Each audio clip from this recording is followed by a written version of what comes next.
गजा में इसराइल के बदतरीन जुल्म और बर्बरियत के 2 साल मुकम्मल। 2 साल के दौरान इसराइली फोर्सेस ने गजा को मलबे का ढेर बना डाला।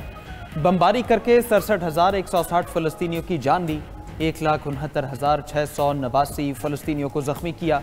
10,000 से ज्यादा लाशें भी मलबे तले दबी होने का खदशा। इसराइली फोर्सेस ने इन 2 बरसों में 1 लाख टन से ज्यादा बारूद बरसाया।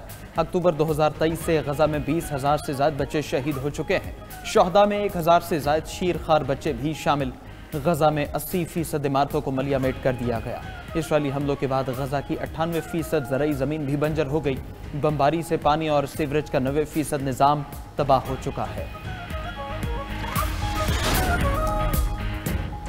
इसराइल और हमास के दरमियान जंगबंदी के लिए मिस्र में मुज़ाकरात। तकनीकी हतमी तफसीलात तय करने के लिए तकनीकी टीमें मिस्र में मौजूद। आज की बैठक में इसराइल और अमरीकी वफूद शरीक नहीं। अरब मीडिया के मुताबिक आज मुज़ाकरात हमास और सालसी ममालिक के वफूद के दरमियान हो रहे हैं। उधर हमास ने अरब मीडिया की हथियार डालने से मुतालिक खबरों की तरदीद कर दी। कहा कि मुआहिदे के सिर्फ कुछ नकात पर इत्तफाक किया है। हमास रहनुमा महमूद मरदावी का कहना है कि मुआहिदे के तहत हथियार डालने पर रजामंदी जाहिर नहीं की। अफवाहों का मकसद हमास के मौक़िफ़ को कमज़ोर करके लोगों को गुमराह करना है। दूसरी तरफ अमरीकी सदर ने फरीकैन से मुज़ाकरात के मराहिल तेज़ी से मुकम्मल करने का मुतालबा कर दिया। ट्रंप ने कहा कि गजा मुज़ाकरात तेज़ी से आगे बढ़ रहे हैं। मुज़ाकरात का पहला मरहला इसी हफ्ते मुकम्मल होने की उम्मीद है। इसराइल ने मारूफ समाजी कारकुन ग्रेटा थनबर्ग को मुल्क बदर कर दिया। ग्रेटा थनबर्ग को ग्लोबल सुमुद फ्लोटिला गजा के करीब पहुंचने पर गिरफ्तार किया गया था। इसराइल से मुल्क बदर फ्लोटिला अरकान की तादाद 171 हो गई। फ्लोटिला अरकान को यूनान और स्लोवाकिया भेजा गया। यूनान पहुंचने पर मीडिया से गुफ्तगू में ग्रेटा थनबर्ग ने इसराइली मजालिम को नाकाबिले बयान करार दे दिया। कहा कि मैं कभी नहीं समझ पाऊंगी इंसान इतने जालिम कैसे हो सकते हैं। लाखों इंसानों को जानबूझकर फाकों पर मजबूर किया जा रहा है। फलस्तीनी गजा में गैर कानूनी महासरे में फंसे हुए हैं। ये दहाइयों से जारी जबर, नस्ल परस्ती और कब्जे का तसलसल है। दूसरी तरफ पाकिस्तान के साबिक सेनेटर मुश्ताक अहमद को ताहाल रिहाई न मिल सकी। तर्जमान तरफ खारजा के मुताबिक मुश्ताक खान की महफूज वापसी की कोशिशें जारी हैं।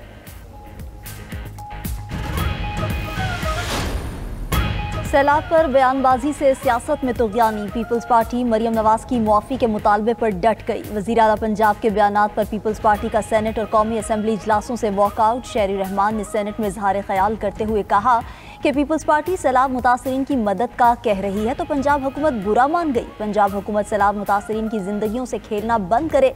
मुतासरीन की इमदाद के हक को सियासत की नज़र कर दिया गया। बिलावल भुट्टो और आसिफा को बुरा भला कहा गया। बैनुल-अक़वामी इमदाद को भी कहना गलत है। हर चीज़ को मुदाखलत समझना ठीक नहीं। इत्तेहादियों की तजलील करके हुकूमतें नहीं चला करती। हम बहरान पैदा नहीं करना चाहते, लेकिन क़यादत की तौहीन के बाद हिमायत को यकीनी ना समझा जाए। मुआफ़ी मांगने से किसी की इज्जत नफ्स में कमी नहीं आती। कौमी असम्बली इजलास में राजा परवेज अशरफ बोले, गैर जिम्मेदाराना बयानात से तकलीफ पहुंची है। दोनों जमातों के तनाज़े को इंतहा पर नहीं पहुंचाना चाहता। कोई ये ना समझे कि हमें दीवार से लगा लेगा। ऐसा ना हो सुबायत की बू फैले और विफाक कमज़ोर हो जाए। हम पाकिस्तान खप्पे का नारा लगाने वाले लोग हैं।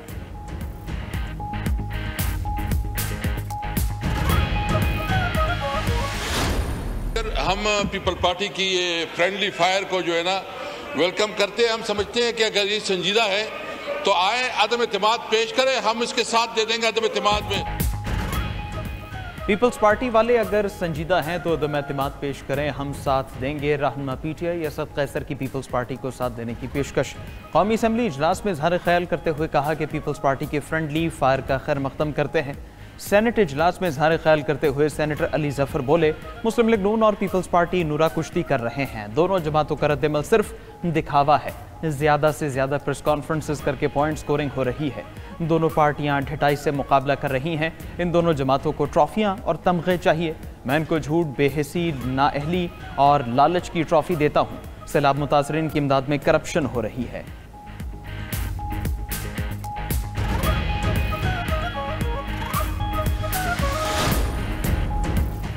सदर मुमलिकत आसिफ अली जरदारी पंजाब और सिंध में मुफाहमत के लिए सरगर्म। सदर मुमलिकत के बुलाने पर वजीर दाखिला मोहसिन नकवी कराची पहुँच गए।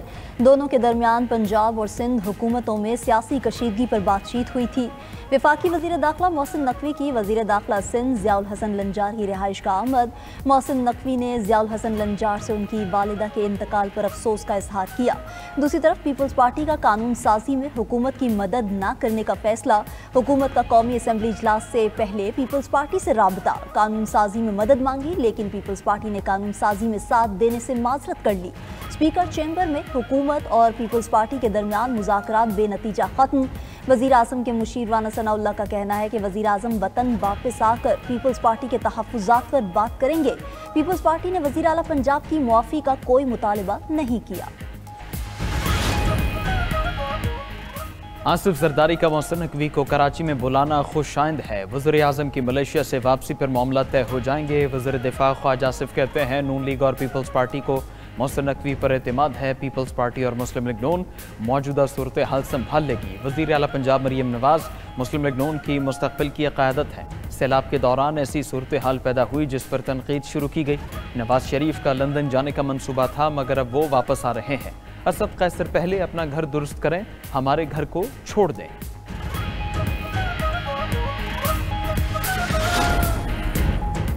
चेयरमैन सेनेट यूसुफ रजा गिलानी से इजाफी सिक्योरिटी वापस ले ली गई। पंजाब हुकूमत ने यूसुफ रजा गिलानी के बेटों की सिक्योरिटी भी वापस ले ली। चेयरमैन सेनेट को सिर्फ बिलीव बुक के मुताबिक सिक्योरिटी फराहम की जाएगी। यूसुफ रजा गिलानी के साहिबजादे अली कासिम गिलानी का कहना है कि पंजाब हुकूमत ने सिक्योरिटी वापस ले ली। सिक्योरिटी वापस लेना इंतहाई गैर जिम्मेदाराना फैसला है। 92 न्यूज़ के प्रोग्राम हो क्या रहा है में गुफ्तगू करते हुए नदीम अफजल चंद ने कहा कि पंजाब में इंतजामिया से कहा गया है कि पीपल्स पार्टी हमारी इत्तेहादी नहीं, इन्हें रगड़ कर रखें। इनकी जालिमाना पॉलिसी से सब तंग हैं, इनके लिए खजा आने वाली है।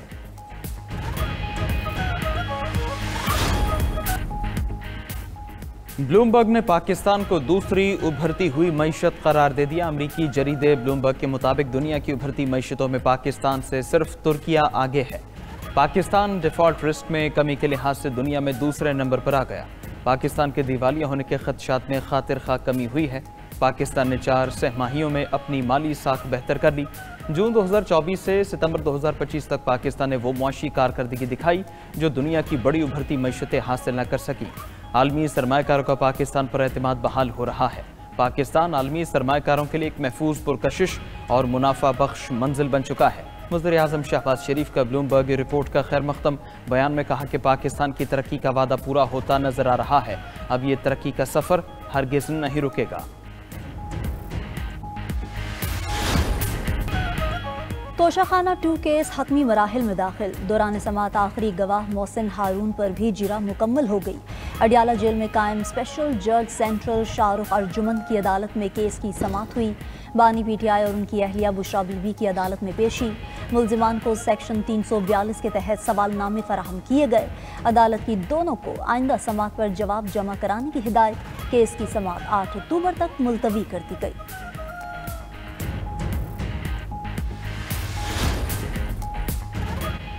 गवर्नर पंजाब सरदार सलीम हैदर खान ने ख्वाजा सराओं के लिए हेल्थ कार्ड मुतारफ करा दिया। ख्वाजा सराओं की बड़ी तादाद हेल्थ कार्ड लेने गवर्नर हाउस पहुंच गई। गवर्नर पंजाब का कहना है ख्वाजा सरा हेल्थ कार्ड से 6 लाख रुपए तक पूरे पंजाब में अपना इलाज करवा सकेंगे। पीपल्स पार्टी ख्वाजा सराओं के मसाइल हल करेगी। पीपल्स पार्टी ख्वाजा सराओं की महरूमियां दूर करेगी।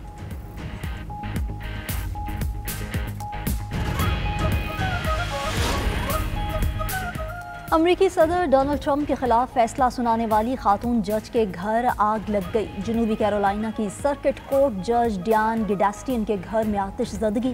खातून जज के शौहर और बेटे समेत 3 अफराद शदीद जख्मी। गैर मुल्की मीडिया के मुताबिक आतिशज़दगी के वक्त जज खुद उस वक्त घर में मौजूद नहीं थी। जज गिडास्टियन को ट्रंप के खिलाफ फैसला सुनाने पर धमकियां मिल रही थी।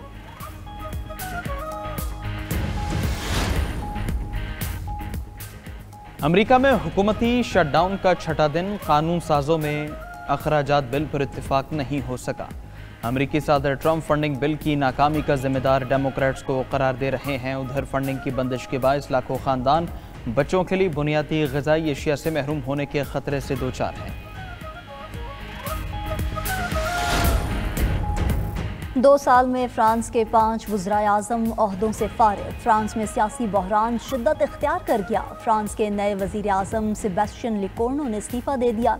ये इक़दाम बजट पर पार्लियामेंट में अदम एतमाद की तहरीक के बाद सामने आया। 39 साला लिकोर्नो, जो फ्रांस के सदर के करीबी इत्तेहादी समझे जाते थे, मुल्क भर में एहतजाजी मुज़ाहिरे शिद्दत इख्तियार कर चुके। नोबेल इनाम 2025 के पहले अवार्ड का ऐलान कर दिया गया। मेडिसिन में मुदाफ़ाती निज़ाम पर दरियाफ्त पर अमरीकी और जापानी साइंसदानों को नोबेल इनाम से नवाजा गया। मुंतज़मीन का कहना है नई दरियाफ्त मुमकिन तौर पर ऑटो इम्यून बीमारी और कैंसर के इलाज में मुआविन साबित होगी। अमन के नोबेल इनाम का ऐलान 10 अक्टूबर को होगा।